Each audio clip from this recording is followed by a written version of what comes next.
Welcome to BC shirt circle Sangareddy. This is Mallesh. ఈరోజు పాలిటీలో భాగంగా ఒక కరెంట్ అంశాన్ని మనం మాట్లాడుకుందాం.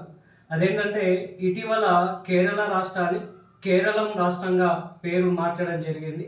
మరి ఇండియన్ కాన్స్టిట్యూషన్లో ఏ ఆర్టికల్ ప్రకారం దీన్ని మార్చడానికి అవకాశం ఉంది అంటే ఆర్టికల్ 3 ప్రకారము నూతన రాష్ట్రాల ఏర్పాటు కానీ, అదేవిధంగా రాష్ట్రాల సరిహద్దులో మార్పు కానీ, అదేవిధంగా రాష్ట్రాల విస్తీర్ణం తగ్గించడం కానీ పెంచడం కానీ, సో ఈ విధంగా ఆర్టికల్ 3 ప్రకారం మనం చేయడం జరుగుతుంది.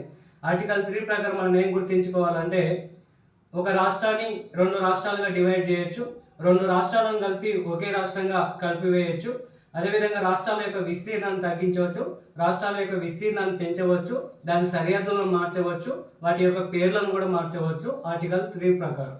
అదేవిధంగా మరి ఒకవేళ ఈ రాష్ట్రాల మార్పులకు సంబంధించి ఏదైనా బిల్లు పాస్ చేయాలంటే ఎవరు పాస్ చేయాలి అంటే పార్లమెంటే ఆ బిల్లు పైన చట్టం చేయాల్సిన అవసరం ఉంటుంది. మరి పార్లమెంటు ఉభయ సభలో లోక్సభ కానీ రాజ్యసభలో కానీ దేనిలో కానీ దీన్ని ప్రవేశపెట్టాలి. కానీ దీన్ని ప్రవేశపెట్టే కంటే ముందు రాష్ట్రపతి అనుమతి తప్పనిసరిగా తీసుకోవాల్సిన అవసరం ఉంటుంది. అదేవిధంగా రాష్ట్రపతి ఏం చేస్తాడంటే ఈ బిల్లును ఏదైతే రాష్ట్రము ప్రభావితం అవుతుందో ఆ రాష్ట్రానికి ఈ బిల్లును పంపించి ఆ రాష్ట్ర అసెంబ్లీలో దీన్ని మళ్ళా తుది అభిప్రాయం తీసుకొని సో ఈ బిల్లును ఫైనలైజ్ చేయడం జరుగుతుంది. అయితే ఆ రాష్ట్ర అనుమతి తప్పనిసరి అని ఏం కాదు. సో రాష్ట్రపతి అనుకుంటే దాన్ని చేసేయచ్చు. ఓకేనా, ఇది ఆర్టికల్ 3 ప్రకారము.